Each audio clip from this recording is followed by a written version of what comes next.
Bismillahirrahmanirrahim. Assalamualaikum warahmatullahi wabarakatuh. Bihamdillahi wassalatu wassalamu ala rasulillah wa ala alihi wa sahbihi wa mawalah wa la hawla wa la quwata illa billahi wa ba'du. Kita lanjutkan kembali. Kajian kita masih membahas tafsir dari surah Al-Qalam.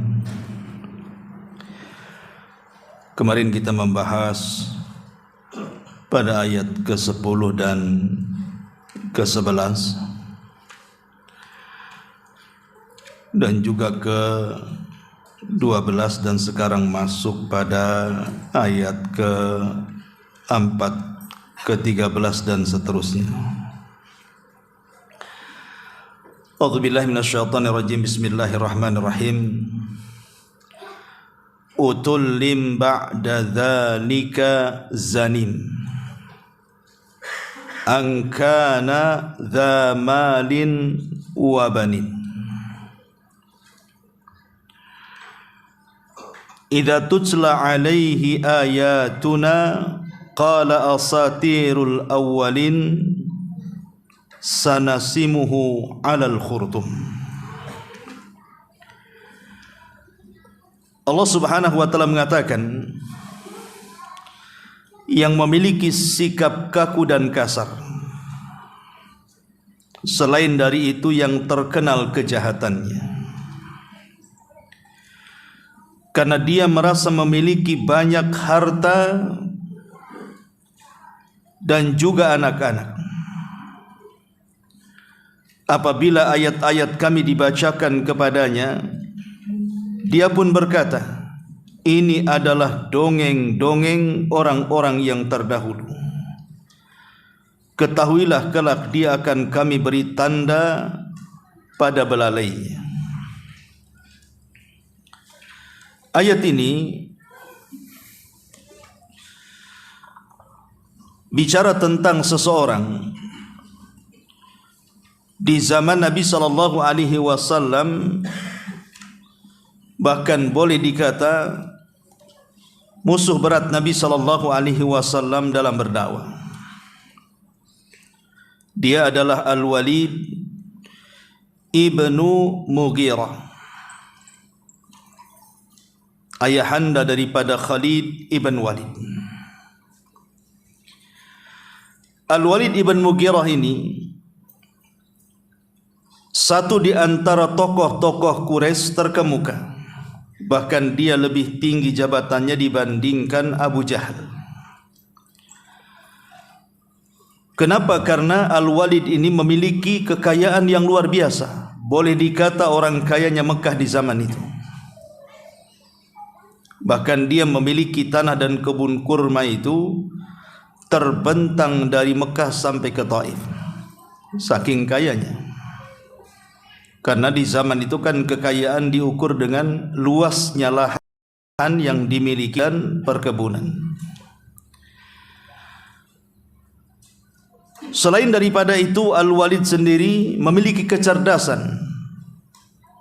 Dia pandai melantunkan syair-syair, bukan hanya syair manusia, syair jin pun dia kuasai. Itulah Al-Walid ibn Mughirah. Makanya Allah Subhanahu wa ta'ala sampai menurunkan beberapa ayat dalam Al-Quran tentang kisahnya, walaupun tidak tersurat tetapi tersirat. Contoh ketika Allah Subhanahu wa ta'ala mengatakan, "Dzarni wa man khalaqtu wahida wa ja'altuhu malan mamduda wa banina syuhuda."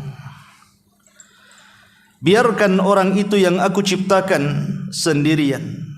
Kemudian aku, kata Allah, berikan dia banyak harta yang luar biasa dan anak-anak yang senantiasa tidak lepas dari pandangan orang tuanya. Jadi Al-Walid ibn Mughirah ini selain daripada memiliki kekayaan harta yang luar biasa, dan juga anak-anak yang sukses yang tidak pernah meninggalkan orang tuanya, dia berbangga dengan kekayaan dunia ini.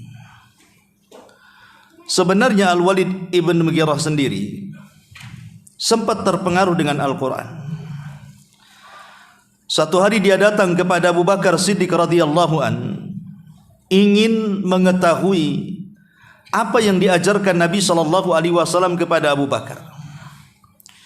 Maka Abu Bakar pun kemudian membacakan beberapa ayat Al-Quran di hadapan Al-Walid ibn Mughirah ini, dan sempat terpengaruh. Bagaimanapun dia seorang penyair, dia bisa membandingkan syair-syair yang ia karang atau yang ia hafal dengan Al-Quran yang dibaca Abu Bakar. Jauh sekali tidak ada bandingannya. Makanya dia sempat memuji Al-Quran. Disitulah dia penasaran, ingin berjumpa langsung dengan Rasul dan mendengar langsung lantunan-lantunan ayat yang dibacakan Rasul di hadapannya. Maka dia pun mendengar ayat-ayat yang dilantunkan Rasul di hadapannya. Dia tertarik, hampir-hampir masuk Islam. Kalau bukan karena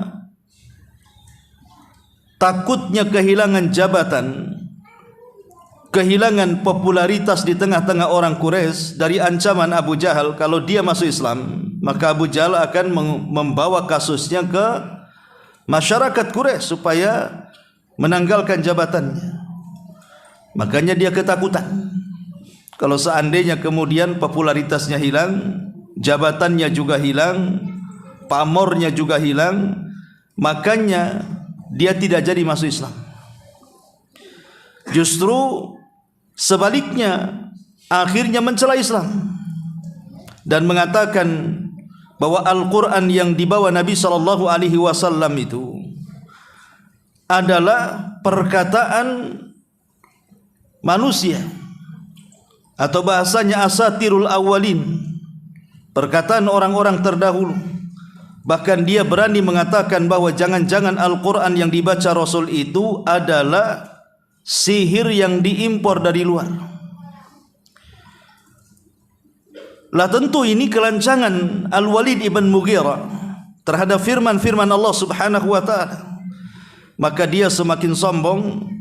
Akhirnya kemudian dia menggunakan dengan kekayaan yang Allah anugerahkan kepadanya, bukan semakin bersyukur, beriman kepada Rasul, justru makin kufur dan nampak perangai jahatnya. Makanya Allah mengatakan sifatnya Al-Walid dalam ayat ini, utullim ba'da dzalika zanim, yang memiliki sifat yang kasar. Maksudnya Al-Walid ibn Mughirah selain daripada itu terkenal kejahatannya. Tentu ada penyebabnya, ada penyulutnya. Maka penyulutnya Allah mengatakan angkana dza malin wa banin, karena dia merasa mempunyai banyak harta dan anak-anak. Makanya sering saya katakan bahwa terkadang harta itu tergantung siapa yang memegangnya. Ada istilah yang disabdakan Nabi SAW, malun salihin, malun salih li rajulin salih. Harta yang baik itu kalau dipegang orang baik, tetapi harta akan menjadi jahat kalau yang memegang orang jahat. Makanya ada istilah bahwa harta dan kekayaan itu adalah sirru at-tughyan, rahasia bejatnya manusia. Itulah yang diisyaratkan di dalam Al-Quranul Karim, kalla innal insana la yatgha an ra'ahu stagna. Sekali-kali manusia mudah melampaui batas ketika dia merasa Allah memberikan kekayaan dan kecukupan kepada hidupnya. Karena sejarah membuktikan Qarun yang tadinya orang yang paling alim dengan Taurat, bahkan dikatakan munawir karena keindahan bacaan Tauratnya, saat dia miskin dia diundang ke sana kemari untuk membacakan Taurat.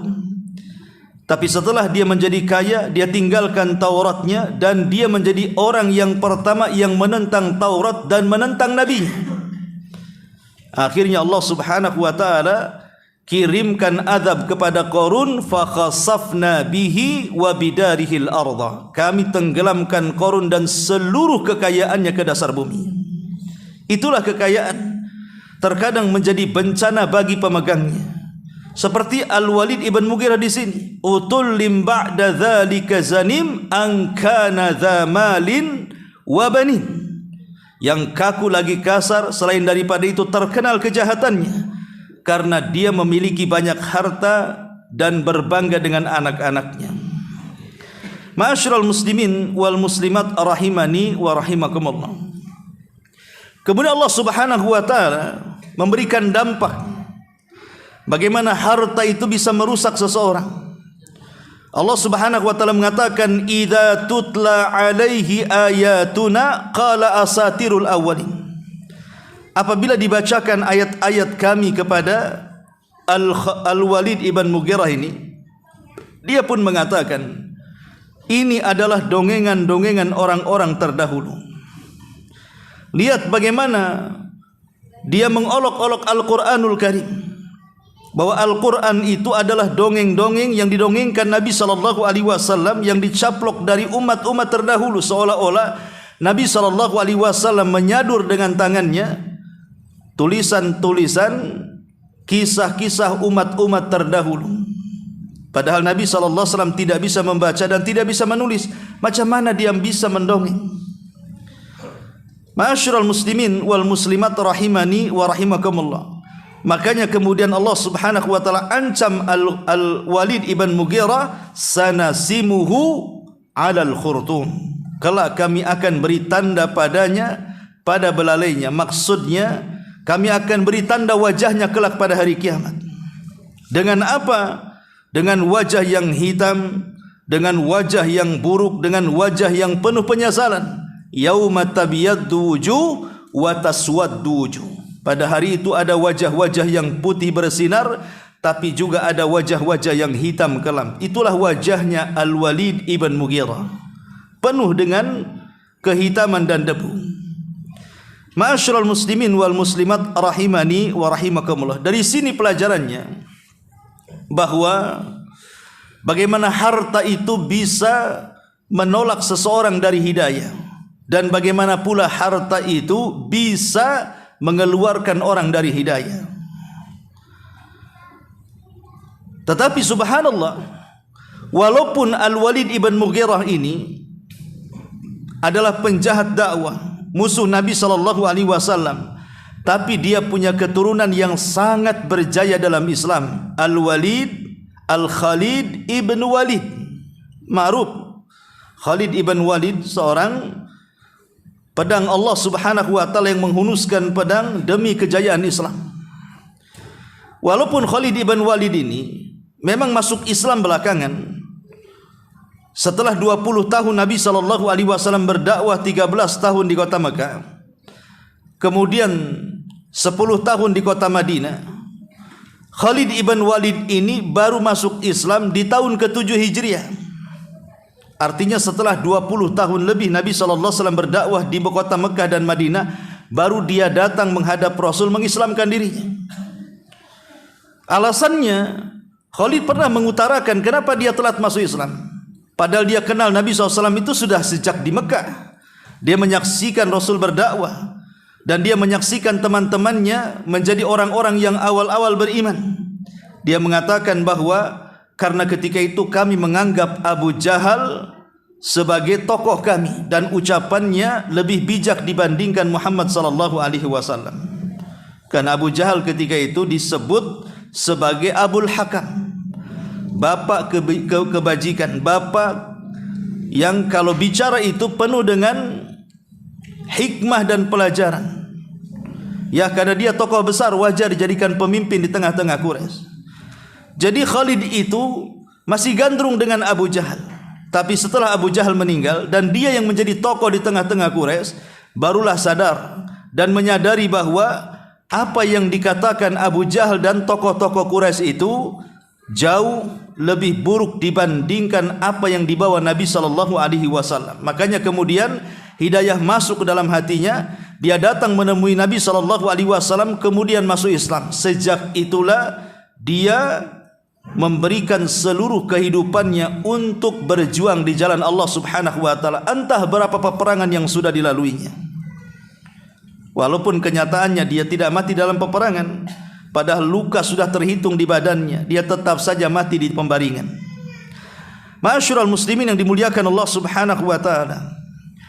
Kembali kepada ayat, kemudian Allah Subhanahu wa taala setelah menjelaskan tentang kisah Al-Walid ibn Mughirah dan bagaimana harta itu bisa membuat orang kufur nikmat, bagaimana harta itu bisa menghancurkan pemegangnya, bagaimana harta itu menjadikan penyebab datangnya laknat dan azab Allah Subhanahu wa taala. Kemudian Allah contohkan satu kisah supaya orang-orang kafir Quraisy itu mereka menyerap dari kisah ini, kisah tentang ashabul jannah, kisah tentang pemilik kebun.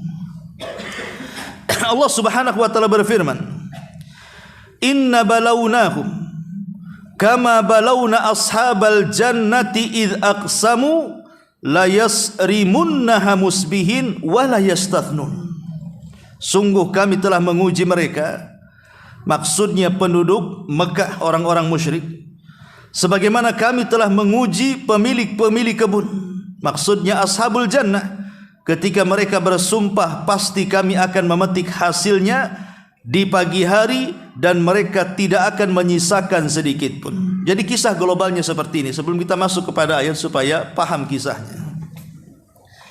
Ma'asyiral muslimin wal muslimat rahimani wa rahimakumullah.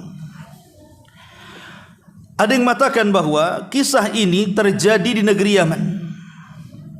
Ada juga yang mengatakan kisah ini adalah kisah Israiliyah. Wallahu alam, Al-Quran tidak mendetailkannya kisah ini di mana terjadi, karena memang Al-Quran sendiri bukan kitab sejarah. Quran itu kitab ibrah dan pelajaran. Terkadang ketika mengkisahkan sebuah kisah tidak perlu sedetail mungkin seperti kitab-kitab sejarah, karena inti daripada ajaran Quran itu diambil dan diserap pelajaran dan ibrah di dalamnya. Intinya bahwa dahulu di kota Yaman atau di negeri Yaman ada seorang laki-laki yang sangat dermawan. Dikenal kedermawanannya dan dia memiliki kebun yang sangat luas dari kebun anggur dan dipenuhi dengan buah-buahan yang lainnya.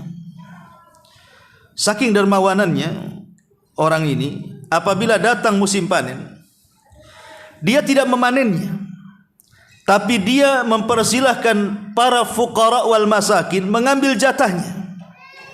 Jadi dia mendahulukan orang-orang yang miskin, orang-orang yang fakir untuk memetiknya duluan. Setelah kemudian mereka puas memetiknya, maka kemudian sisanya barulah kemudian pemilik kebunnya memanennya, kemudian menjualnya untuk menghidupi keluarganya dan sebagiannya dikembalikan kepada kebunnya. Jadi dia membagi kebun itu menjadi 3 bagian. Bagian yang pertama disedekahkan kepada fuqara wal masakin, bagian yang kedua untuk menghidupi dia dan keluarganya, bagian yang ketiga dikembalikan kepada kebun. Dia tahu hak daripada harta yang harus diberikan kepada siapa, dan dia memberikan yang terbaik sedekah. Makanya dia tidak berani memanen duluan, tetapi orang-orang fakir miskin dulu masuk duluan, biar mereka memetik sesuka mereka, memetik yang terbaik yang mereka sukai. Dan harusnya seperti itu. Kalau kita hendak bersedekah, jangan sampai bersedekah dengan barang-barang yang kita sendiri tidak suka, kemudian kita berikan kepada orang lain. Kan banyak kadang-kadang kita bersedekah dengan baju-baju yang sudah kuno, yang sudah jadul gitu ya, yang sudah bau busuk, yang harusnya dibuang ke tong sampah, akhirnya disedekahkan. Kita sendiri tidak mau pakai. Kita sendiri merasa jijik dengan baju kita sendiri yang sudah kita pakai. Kenapa kemudian disedekahkan kepada orang? Lah ini yang terjadi.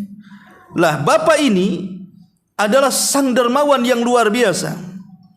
Dia walaupun pemilik kebun, tapi dia tetap orang-orang miskin duluan yang memanennya sebelum dia panen. Siapa hari ini yang melakukan seperti ini? Tidak ada.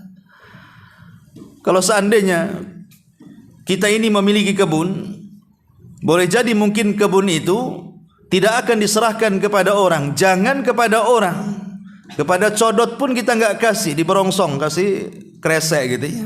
Pelit sama binatang, apalagi sama orang ya. Jadi akhirnya kemudian Allah Subhanahu wa taala takdirkan si bapak ini meninggal dan memiliki banyak keturunan. Lah rupanya keturunannya ini tidak sebagaimana ayahnya yang sangat dermawan. Ada yang mengatakan dia memiliki 5 putra, ada yang mengatakan 7 putra. Tapi yang jelas bahwa semua putra-putranya tidak mewarisi akhlak ayahnya, tidak mewarisi kedermawanan akhlak ayahnya, kecuali 1 orang. Jadi 1 orang yang mewarisi akhlak ayahnya, yang lainnya sebuah kufur nikmat. Ketika kemudian ayahnya meninggal dan setahun setelahnya mereka akan mengadakan panen raya, maka anak-anaknya kemudian rapat berdiskusi, kemudian membodoh-bodohkan ayahnya saat diskusi dengan mengatakan, ayah kita ini bodoh, ini kan kebun-kebun kita, hasilnya juga hasil kita, kenapa mesti dibagi-bagi para fuqara wal masakin, membuat kita bangkrut. Sebaiknya panen raya tahun ini setelah ayah meninggal, maka tidak boleh 1 buah pun kita bagi-bagi kepada mereka.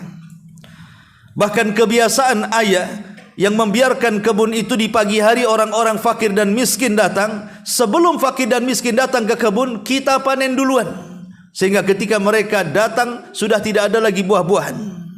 Lihat bagaimana mereka hendak membuat makar kepada Allah Subhanahu wa taala dan orang-orang yang beriman. Lah salah satu dari anaknya mengingatkan dan mengatakan, jangan. Bukankah ayah kita tidak pernah melakukan seperti ini? Bukankah ayah kita selalu mendahulukan fakir dan miskin memetik baru kita panen? Kenapa kalian kemudian hendak mengingkari kebiasaan dan budaya yang ayah turunkan kepada kita? Tapi karena 1 lawan beberapa orang, maka dia pun tidak bisa apa-apa karena ditekan saudara-saudaranya. Akhirnya dia hanya bisa bicara tapi tidak bisa beraksi. Dia hanya bisa memandang bagaimana fuqara wal masakin tidak sanggup dan tidak bisa mendapatkan jatah sedekah lagi. Maka di malam itu setelah mereka rapat, mereka mengatakan, besok pagi-pagi buta kita harus sudah sampai di kebun kita, dan sebelum matahari menyingsing kita sudah harus memanen seluruh buah-buahan yang ada di kebun itu. Bahkan sebelum fuqara wal masakin datang, kalau bisa tidak ada 1 buah pun yang menempel di rantingnya. Itulah sumpah mereka. Akhirnya mereka sudah membayangkan tuh besok akan panen raya, besok mereka akan kaya, dan begitu seterusnya. Rupanya Allah Subhanahu wa taala jauh lebih hebat dibandingkan makar mereka. Wa makaru makran wa makarna makran wallahu khairul makirin. Kalian boleh melakukan makar, tapi kami juga punya makar, kata Allah, dan makar kami sebaik-baik makar. Malam itu Allah Subhanahu wa taala kirim azab. Dikirimnya halilintar, kemudian membakar seluruh kebun anggur itu dan buah-buahan yang lainnya sampai jatuh ke para-parapnya, sehingga terbakar dan tidak tersisa. Jangankan lagi buahnya, ranting-rantingnya, dahan-dahannya, batang-batangnya, semua menjadi abu terbakar. Sementara anak-anaknya tidak tahu. Mereka sudah menghayal, membayangkan besok kita akan panen raya, sementara Allah Subhanahu wa taala sudah membakar kebun itu sehebat-hebatnya sampai tidak tersisa, sampai hanya tinggal abunya saja. Ketika sudah sampai di pagi hari, mereka pun sudah senang mempersiapkan peralatannya, mempersiapkan segala persiapannya. Berangkatlah mereka ke kebun itu. Sesampainya di kebun itu mereka kaget karena tidak menemukan kebunnya. Maksudnya tidak menemukan kebun yang mereka bayangkan bahwa kebun itu akan mereka panen. Tapi yang mereka hadapi justru ladang yang sudah gosong, tidak ada 1 tanam pun yang tumbuh kecuali hanya debu di mana-mana karena akibat terbakar di malam hari. Mereka menganggap bahwa jangan-jangan kita salah alamat, jangan-jangan ini bukan kebun kita. Kalau begitu kita cari lagi, ini bukan kebun kita. Mereka tidak percaya kalau itu kebunnya. Akhirnya mereka putar-putar lagi, ya namanya itu kebunnya, ya datang lagi ke situ, datang lagi ke situ. Barulah kemudian mereka sadar apa yang mereka rencanakan itu jahat. Kemudian mereka pun bertobat kepada Allah Subhanahu wa taala. Disinilah kisah dimulai. Allah Subhanahu wa taala mengatakan, "Inna balawnahum kama balawna ashabal jannah." Sungguh kami telah menguji mereka penduduk Mekah itu sebagaimana kami telah menguji pemilik-pemilik kebun, kisah ashabul jannah, pemilik kebun. Ketika mereka bersumpah pasti kami akan memetik hasilnya di pagi hari dan mereka tidak akan menyisakan kepada orang-orang miskin. Mereka sudah bersumpah mereka akan panen raya dan tidak ada sama sekali orang miskin yang akan kebagian. Ma'asyiral muslimin wal muslimat rahimani wa rahimakumullah. Lihat bagaimana niat buruk mereka. Hati-hati, jangan pernah kita ini meniatkan sesuatu yang buruk kepada manusia. Terkadang niat itu langsung ada balasannya. Makanya Allah Subhanahu wa taala mengatakan, "Fatafa 'alaiha ta'ifum mir rabbika wa hum naimun." Lalu kebun itu ditimpa bencana yang datang dari Rabbmu ketika mereka sedang tidur. Terkadang bencana-bencana alam yang ada di negeri kita saja, Allah Subhanahu wa taala terkadang mengirimnya di saat kelalaian manusia kan. Lihat gempa-gempa yang umumnya terjadi di negeri kita. Itu rata-rata terjadi di malam hari atau mendekati subuh atau ketika manusia sedang lalai bekerja, sehingga mereka tidak punya persiapan lari, tidak sempat bertobat, kemudian mati terkena runtuhan ataupun terkena hampasan air tsunami dan yang semacamnya. Begitulah Allah Subhanahu wa taala kalau sudah mengirimkan makarnya, maka terkadang tidak bisa manusia kemudian menghalanginya. Dari sini kita tahu ada kaedah yang mengatakan jangan pernah aman dari makar Allah Subhanahu wa taala. Sebab kalau seandainya Allah sudah mengirimkan makarnya kepada kita, terkadang kita tidak sanggup menerimanya. Ma'asyiral muslimin yang dimuliakan Allah Subhanahu wa taala, lah bencana yang ditimpakan kepada pemilik kebun ini. Kenapa demikian? Kenapa? Karena mereka merasa aman dari makar Allah. Makanya Allah Subhanahu wa taala mengatakan dalam surah Al-A'raf, "Afa amina ahlul qura an ya'tiyakum ba'suna bayatan wa hum naimun awa amina ahlul qura an ya'tiyakum ba'san duha wa hum yal'abun." Maka apakah penduduk negeri ini merasa aman dari siksa kami yang datang malam hari ketika mereka sedang tertidur? Atau apakah penduduk negeri ini merasa aman dari siksa kami yang datang pada hari ketika mereka sedang bermain-main? Ingat bahwa makar Allah Subhanahu wa taala jangan pernah diremehkan. Seperti kisah ashabul jannah, Allah mengatakan fa asbahat kasarim, maka jadilah kebun itu hitam seperti malam yang gelap gulita. Ma'asyiral muslimin wal muslimat rahimani wa rahimakumullah. Kemudian setelah azab itu turun, Allah Subhanahu wa taala firmankan dalam ayat selanjutnya, fatanadaw musbihin anigdu ala harthikum in kuntum sarimin fantalaqu wa hum yatakhafatun alla yadkhulanna hal yawma alaikum miskin.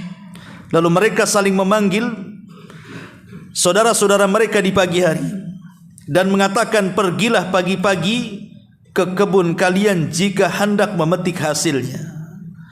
Begitu semangatnya mereka ingin panen raya, tapi niat mereka sudah tidak baik kepada orang-orang miskin. Maka Allah mengatakan, maka mereka pun berangkat sambil berbisik-bisik, pada hari ini jangan sampai ada orang miskin masuk ke dalam kebun kita. Jadi niat mereka itu sesama mereka sudah buruk.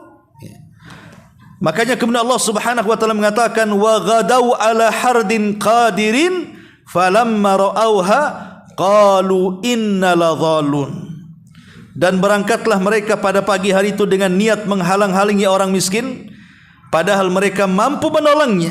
seandainya kemudian mereka pun mengambil hasilnya dan sebagiannya disedekahkan kepada fakir miskin pun mereka tetap kaya. Tapi itulah serakahnya harta. Serakahnya harta, kata Nabi SAW, ada dua perkara yang kalau dicari itu tidak akan puas selamanya. Pertama mencari harta, dan yang kedua mencari ilmu. Kemudian Allah Subhanahu wa taala mengatakan, maka ketika mereka melihat kebun itu, mereka berkata, sungguh kita ini benar-benar orang-orang yang tersesat jalan. Bal nahnu mahrumun, bahkan kita ini tidak memperoleh apapun. Lihat bagaimana baru niat melakukan makar kepada fuqara wal masakin dengan tidak membagi sebagian harta mereka untuk disedekahkan, Allah Subhanahu wa taala kirim azab. Sementara sebelum ayahnya meninggal, bagaimana Allah Subhanahu wa taala berkahi kebun itu sehingga Allah Subhanahu wa taala tidak pernah merugikan hasilnya, karena ayahnya orang yang dermawan, tahu hak kebun yang harus dikeluarkan. Makanya disebutkan dalam hadis Muslim, dahulu di zaman Bani Israel ada anak muda yang sedang berjalan di pematang sawah. Kemudian ketika dia sedang berjalan di pematang sawah, tiba-tiba ada suara di balik awan. Dan suara itu memanggil-manggil nama tertentu dan mengatakan, isqi hadiqata fulanin, hujani kebun si fulan. Anak muda yang berjalan di pematang sawah ini kaget, kok ada suara di balik awan dengan mengatakan hujani kebun si fulan, hujani kebun si fulan. Penasaran, dia ikuti awan itu kemana. Rupanya setelah dia melangkah jauh mengikuti awan itu berjalan, rupanya awan itu hanya kemudian berhenti di sepetak bidang tanah. Kemudian dihujani, selepas itu awan itu pergi. Dan di sekitarnya tidak ada terjadi hujan lokal.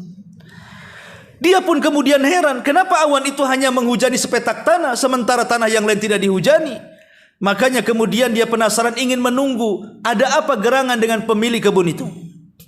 Kemudian setelah dia duduk, tiba-tiba datang pemiliknya. Anak muda ini bertanya, wahai fulan, aku melihat ada fenomena aneh. Kok ada awan hitam yang hanya menaungi kebunmu kemudian menurunkan hujan, sementara di sekitarnya tidak terjadi hujan. Apa yang kau lakukan dengan kebunmu ini? Maka pemilik kebun mengatakan, tidak ada.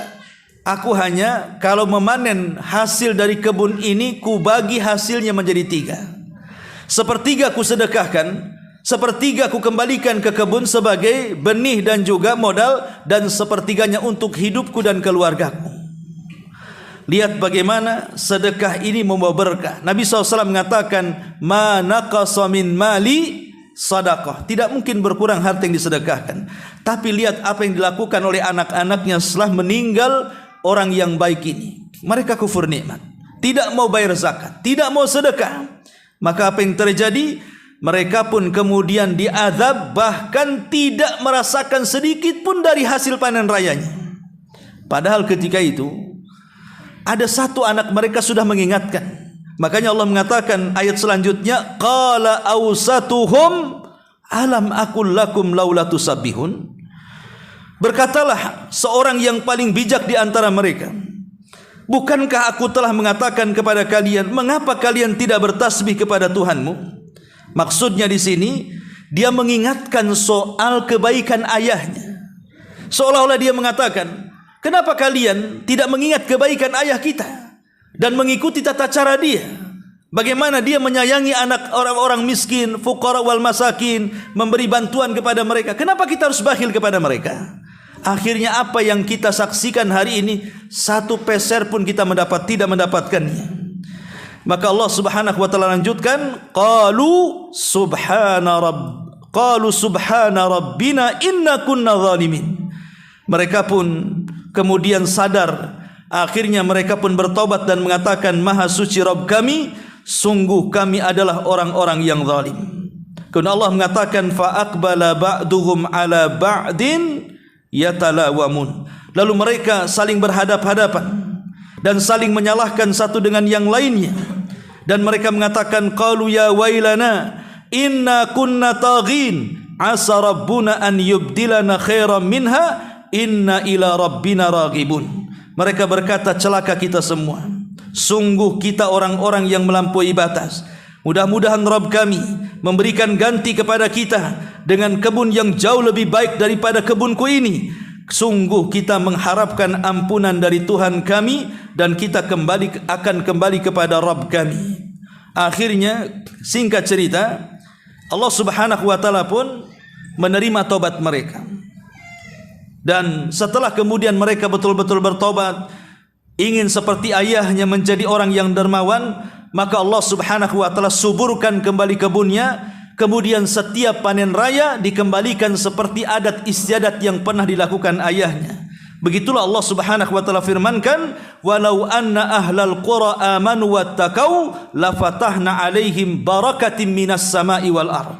Kalaulah sebuah negeri itu mau beriman dan bertakwa, tentu kami akan curahkan berkahnya dari langit dan dari bumi. Akan tetapi kebanyakan manusia terkena waswas syaitan, asyaitanu ya'idukumul faqra wa ya'murukum bil fahsya. Setan itu terkadang menjanjikan, menakut-nakuti, jangan sedekah nanti miskin, dan menyuruh kalian untuk berbuat keji.